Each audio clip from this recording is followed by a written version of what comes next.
Hey sports fans, I'm back again. Today we're going to talk about the swing plane. I hear it all too often. People talk about creating backspin, and then the very next words are downward swing, and I can't stand it. To be quite honest with you, the swing pattern, the swing plane is not a chop down on the ball to create backspin, and I'm going to actually talk to you about this, and then I'm hoping some of you will actually go out and test this, and then in a later video I will show you what I'm talking about here. But the ball is coming from the pitcher. The pitcher stands on a mound, so the pitcher is throwing down on an angle from the mound to home plate like this. If the ball's coming at a downward angle and your swing is also coming at a downward angle, that leaves you one chance, one shot to be perfect. And then even if you hit that ball, the energy from your bat is going towards the ground. So you create backspin? Yes. Or you hit right into the ground. Do you create backspin that helps the ball travel? You do not. You create backspin that creates really lazy fly balls. The way you create backspin is you got to get your bat on the same plane as the ball. So if the ball is coming this way, your bat has to be coming this way towards the ball. That's just the way that goes. And what happens then is the way you create backspin now is to hit the ball underneath the center of the baseball. So it's like an equator. There's an equator, hit the ball below the equator. If you hit the ball on top, as you're coming up, you're going to get topspin.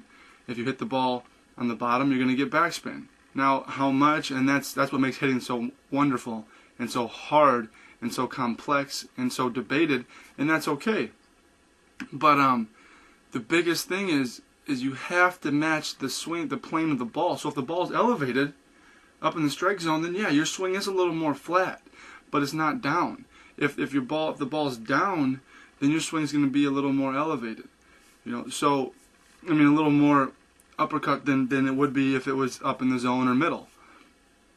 So this being said, I don't understand why all these people teach this, and I know some hitting instructors that own facilities that teach, downward swing, hit the ball going down. Well, if you look at any video, any major league player, it doesn't happen. At contact, the bat is going up.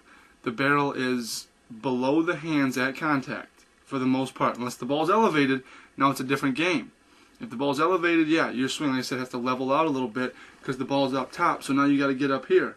But if the ball's down, only downward part of the swing is when the hands drop into the slot. So they go down here as the hips open up, and then they come up through the ball.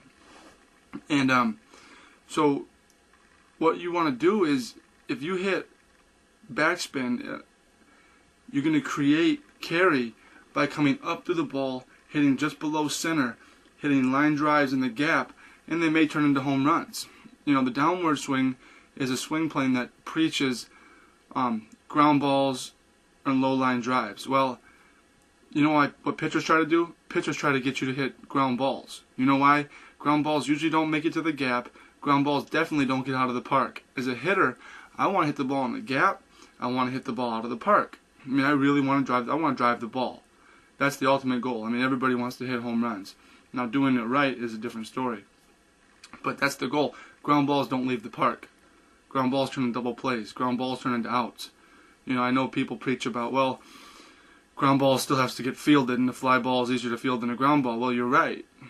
But if you hit 10 ground balls and I hit 10 fly balls, at least my ball has a chance to get into the gap and get out of the park. Isn't that what it's all about? Now, yeah, there's times where you want to hit the ball on the ground. I get it. Guy on third, less than 2 outs, infield's back, ground ball to short, scores a run. But that's not my goal as a hitter, to hit a ground ball to shortstop. I want to hit balls in the gap. The only way to do that is by matching the swing, the plane of the baseball coming up through the ball. So as you go in, your hands drop into the slot, the bat comes up, the hips rotate, the bat comes up through the ball. Now, if I hit a ball hard and I just get over top of the equator, I create a hard topspin line drive. And that's what I want. I'm trying to hit the ball in the air every time. I don't know if you guys ever heard of a guy named Ted Williams. Just joking, I know everybody has. But if you talk to Ted Williams, or not talk to him, but if you read his book, it's early, it's 6:30 in the morning here. Ted Williams preaches, and he preaches, and I just read this the other day. Every time he hits the ball, he tries to hit the ball in the air. And I thought, that makes sense, because that's what we talked about. Ground balls can't leave the park. So I want you guys to just think about that swing plane and go to a tee and practice. Practice trying to chop down on the ball and see what happens. Now practice trying to swing up on the ball and see what happens. Now it's not an uppercut, not drop, not way uppercut, get low and swing straight up here. It's the plane of the ball. So if the ball's on the tee high, yeah, again, swing plane level. Just something to think about. Later, I will actually I'll demonstrate this with a bat and a ball. But for now, I just want to talk about it. I'm going to talk about it, and there's more complex parts of the swings I'm going to get into with this video. But I wanted to talk about that first, just the swing plane and the myths that are out there. And I don't understand them. They don't work. Watch video. Watch major league hitters hit. It doesn't happen. So that's it for me. I'm off to work. Hope you guys have a great day. I'll talk to you later.